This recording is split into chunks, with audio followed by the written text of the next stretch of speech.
Yeshayahu, Isaiah, Part 37. And it came to be, when sovereign Yeshayahu heard it, that he tore his clothes and covered himself with sackcloth, and went into the house of Yahweh, and sent Eliakim, who was over the household, and Shebna the scribe, and the elders of the Kohanim, covering themselves with sackcloth, to Yeshayahu the Navi, the son of Amoz. And they said to him, Thus said Yeshayahu, This day is a day of distress and rebuke and scorn, for the children have come to birth, but there is no strength to bring forth. It could be that Yahweh, your Elohim, hears the words of the Rabshakeh, whom his master the sovereign of Ashur has sent to reproach the living Elohim, and shall rebuke the words which Yahweh your Elohim has heard. Therefore lift up your prayer for the remnant that is left. So the servants of sovereign Yeshayahu came to Yeshayahu, and Yeshayahu said to them, Say this to your master, Thus said Yahweh, Do not be afraid of the words which you have heard, with which the servants of the sovereign of Ashur have reviled me. See, I am putting a spirit in him, and he shall hear a report and return to his own land, and I shall cause him to fall by the sword in his own land. And the Rabshakeh returned and found the sovereign of Ashur fighting against Libnah, for he had heard that he had left Lachish. And he heard concerning Tirhakah, sovereign of Cush, He has come out to fight with you. And when he heard it, he sent messengers to Yeshayahu, saying, Speak to Yeshayahu, the sovereign of Yahudah, saying, Do not let your Elohim in whom you trust deceive you, saying, Yerushalayim is not given into the hand of the sovereign of Ashur. See, you have heard what the sovereigns of Ashur have done to all lands by putting them under the ban. And you are going to be delivered,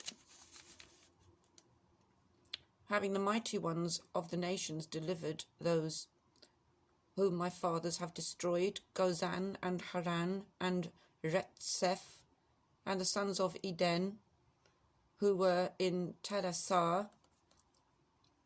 Where is the sovereign of Hamath, and the sovereign of Arpad, and the sovereign of the city of Sepharwaim, Henah, and Iwa?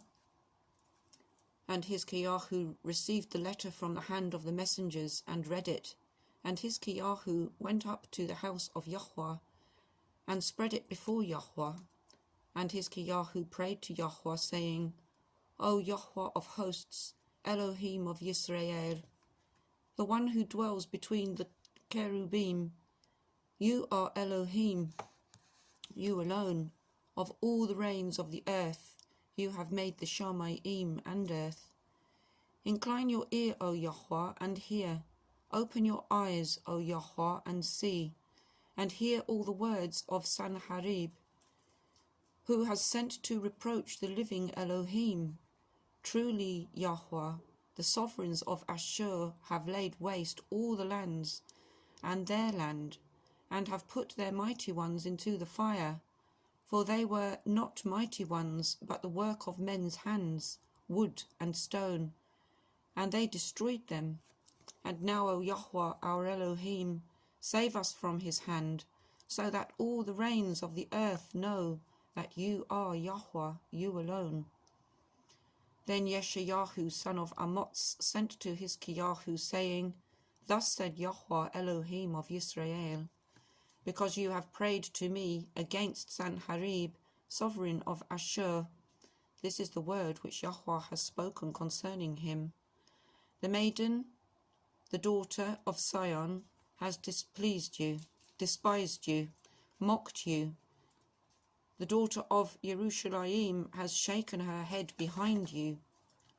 Whom have you reproached and reviled? And again, whom have you raised your voice and lifted up your eyes in pride? Again, the Qodesh one of Israel, by the hand of your servants, you have reproached Yahuwah and said, with many chariots I have come up to the heights of the mountains, to the limits of Lebanon, and I cut down its tall cedars and its choice cypress trees, and I enter its farthest height, its thickest forest. I have dug and drunk water, and with the soles of my feet I have dried up all the streams of defence. Have you not heard long ago how I made it, from days of old that I formed it? Now I have brought it about, that you should be for crushing walled cities into heaps of ruins. And their inhabitants were powerless. They were overthrown and put to shame. They were as the grass of the field, and as the green plant, as the grass of the housetops, and as grain blighted before it is grown. But I know your sitting down, and your going out, and your coming in, and your rage against me, because your rage against me and your pride have come up to my ears. I shall put my hook in your nose, and my bridle in your lips, and I shall turn you back by the way which you came. And this shall be the sign of you. This year you eat such as grows of itself, and the second year what springs from that. And in the third year sow and reap, plant vineyards and eat the fruit of them. And the remnant who have escaped of the house of Yehudah shall again take root downward and bear fruit upward. For out of Yerushalayim comes forth a remnant, and those who escape from Mount Sion, the ardour of Yahuwah of hosts does this. Therefore, thus said Yahuwah concerning the sovereign of Ashur, he does not come into this city, nor does he shoot an arrow there, nor does he come before it with shield, nor does he build a siege mound against it. By the way that he came, by the same he turns back. And into this city he does not come, declares Yahuwah. And I shall defend this city to save it for my own sake, and for the sake of my servant Dawid. And a messenger of Yahuwah went out and killed it, and killed in the camp of Ashur 185,000.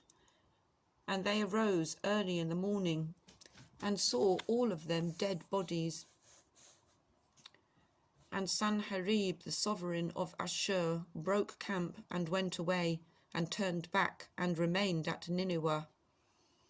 And it came to be, as he was bowing himself in the house of Nisroch, his mighty one, that his sons Adramelech and Saretzer smote him with the sword, and they escaped into the land of Ararat. And his son Esarhaddon reigned in his place. Amen.